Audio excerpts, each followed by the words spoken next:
Il existe un schéma récurrent que j'observe chez les femmes leaders.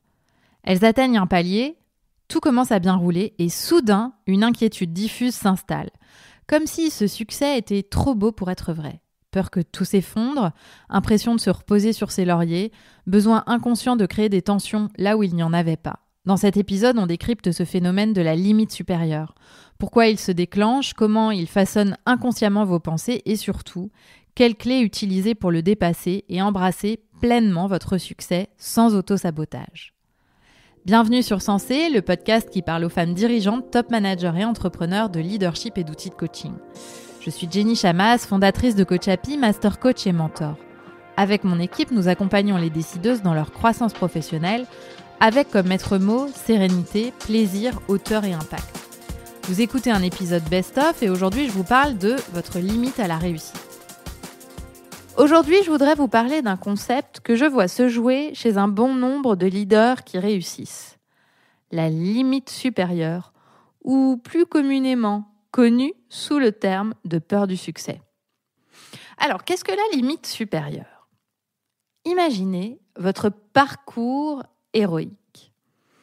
Vous rêviez d'un poste en particulier, ou d'autres choses. Vous pouvez placer ici votre propre exemple.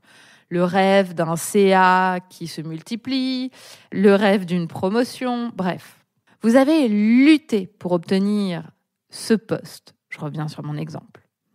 Telle une héroïne, vous avez surmonté les épreuves pour enfin l'obtenir. Montrer votre valeur, passer les différentes étapes du processus de recrutement, faire face à votre peur de ne pas y arriver, de ne pas être à la hauteur, de perdre la compétition, prendre la parole, vous vendre. Imaginez que, une fois toutes ces embûches passées, vous y êtes. Mais là encore, il y a d'autres challenges sur le parcours. Une équipe pas encore soudée, des challenges à relever en un temps court, votre propre place à trouver à ce nouveau poste, un agenda surchargé. Vous vous attelez à la tâche. Cette prise de poste, comme toutes les prises de poste, est difficile. Elle vous demande de vous adapter et de vous challenger constamment. Au bout de quelques mois, vous vous sentez mieux là où vous êtes. Vous avez le poste et le salaire que vous vouliez. Votre équipe avance avec vous vers le même horizon. Les résultats sont bons. Vous avez des feedbacks prometteurs. Vous commencez à trouver votre rythme. Ce constat est diffus. Vous ne vous l'exprimez pas tel quel, mais vous avez beaucoup moins de feu à éteindre et les choses avancent plus simplement, plus efficacement. Vous vous sentez bien et pourtant, vous êtes inquiète. Vous avez peur de quelque chose de vague. Votre cerveau vous emmène dans des réflexions en boucle qui démarrent toutes par « et si telle chose se produisait ? Oh, ça va forcément mal tourner. » Vous imaginez régulièrement un scénario du pire sans base tangible. Vous avez peur que soudainement on découvre que vous êtes mauvaise alors qu'on vous dit que ce que vous faites est top. Vous avez peur qu'un burn-out arrive parce que vous voyez autour de vous des gens s'épuiser alors que, depuis quelques semaines, vous parvenez à lever le pied et vous avez du temps pour vous. Vous vous inquiétez que ce soit trop facile en ce moment pour vous et vous vous dites que ce n'est pas normal parce qu'il faut travailler très dur pour réussir, vous ont enseigné vos parents. L'inquiétude monte et votre cerveau est en alerte. La moindre circonstance est une preuve qu'il va forcément se passer une catastrophe. Ça vous parle ? Eh bien, si c'est le cas, je peux vous dire que vous êtes sans doute confronté à votre limite supérieure. En réalité, tout va bien. Tout va même très bien. Vous gérez. Vous incarnez la leader que vous voulez être. Et vous avez du mal à croire que c'est possible. Ce dont vous aviez l'ambition, qui vous semblait si loin, est enfin en train de se produire. Mais vous n'arrivez pas à le réaliser et donc pas à le savourer. Il y a 2 raisons majeures à cette limite supérieure. La première, c'est le trop-plein d'émotions positives.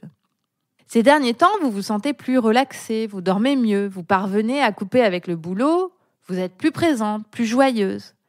Bref, vous ressentez un shot d'émotions positives et pas de nuages à l'horizon.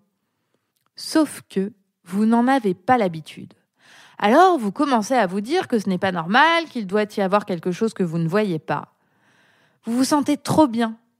Et votre cerveau vous dit « Attention, danger, fais gaffe, tu risques de te reposer sur tes lauriers, ça va te tomber dessus. » Et là, vous scannez le danger potentiel et il prend la forme d'un objet non identifié que vous matérialisez par la première chose qui vous vient à l'esprit. Un truc que quelqu'un vous a dit qui n'est pas clair, une personne au bureau que vous ne sentez pas, ou des tensions dans le cadre familial que vous provoquez sans raison apparente. Vous-même, vous ne vous comprenez pas. C'est simplement que vous n'avez pas l'habitude de ressentir autant d'émotions positives. Vous n'avez pas appris à les accueillir et à vous en réjouir. C'est presque trop. La deuxième raison qui peut faire survenir cette limite supérieure, ce sont vos croyances ancrées.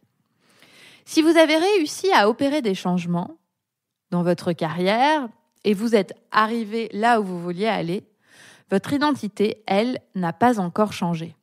Vous vous définissez toujours comme la leader en construction, comme la débutante, comme celle qui doit prouver alors que vous ne débutez plus. Vous montrez tous les jours que vous êtes à la bonne place.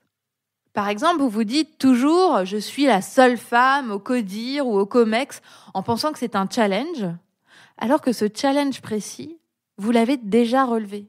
Vous y avez votre place dans ce CODIR et ce COMEX, et d'ailleurs, vous savez la prendre. Sauf que votre cerveau n'a pas encore appréhendé cette réalité. C'est comme s'il y avait un décalage. Il continue à penser comme avant et à vivre selon votre système de croyances parce que vous n'avez pas appris à repérer ces croyances profondes ni à les remettre en question. Et ces croyances sont inconscientes, elles continuent d'opérer en sous-marin et vous limitent ainsi dans votre développement. La limite supérieure est invisible. Le problème de cette limite supérieure, c'est qu'elle est invisible à l'œil nu. Il est compliqué de s'en apercevoir seul. On a l'habitude d'avoir la peur de l'échec, et dans la limite supérieure, c'est l'inverse. C'est la peur du succès. Votre cerveau passe son temps et son énergie à se préoccuper de choses qui n'ont pas lieu d'être, plutôt que de surfer sur l'élan de votre réussite et d'appuyer sur le bouton booster, comme sur les plaques à induction. Et donc, au bout d'un moment, vous arrivez à un palier et vous vous sentez bloqué, comme si vous ne progressiez plus, tout simplement à cause de votre limite supérieure. C'est comme si c'était déjà assez bien et que ça ne pouvait pas être mieux, comme si pour mériter plus, il faudrait souffrir plus. Et donc, de façon inconsciente, vous créez des émotions négatives pour vous donner le droit de continuer à exploser les compteurs.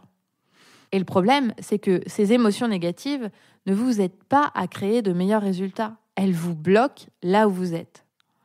Donc, quand autour de vous, on vous booste et on vous dit « Vas-y, aie confiance, tout se passe bien », ça ne sert à rien, puisque vous avez déjà confiance, ça n'est pas le problème. Ça, c'est le problème de surface. Au fond, le problème, ce sont des peurs enfouies, héritées de votre enfance, qui pourraient, franchement, s'évaporer d'un coup de balai, mais là encore, faudrait-il les déterrer.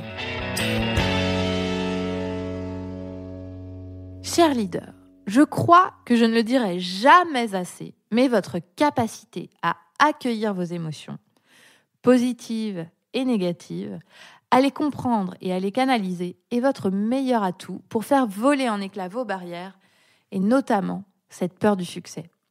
Si ressentir des émotions positives ou inconfortables n'est plus un problème, alors il n'y a plus de peur du succès, il n'y a plus de limite supérieure.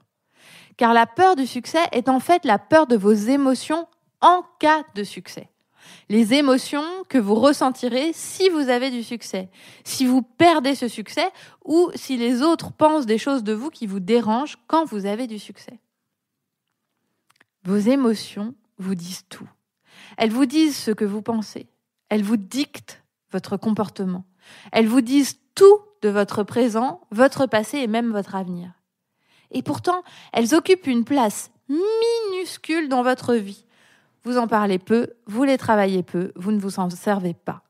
Or, elles sont un fuel infini, le fuel de toutes vos actions et vos comportements.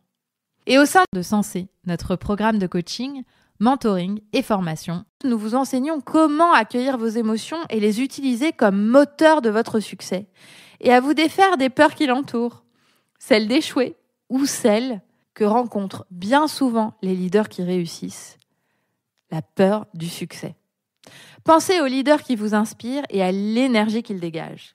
Ils ont cette capacité à exprimer et à canaliser leurs émotions pour nourrir leur leadership.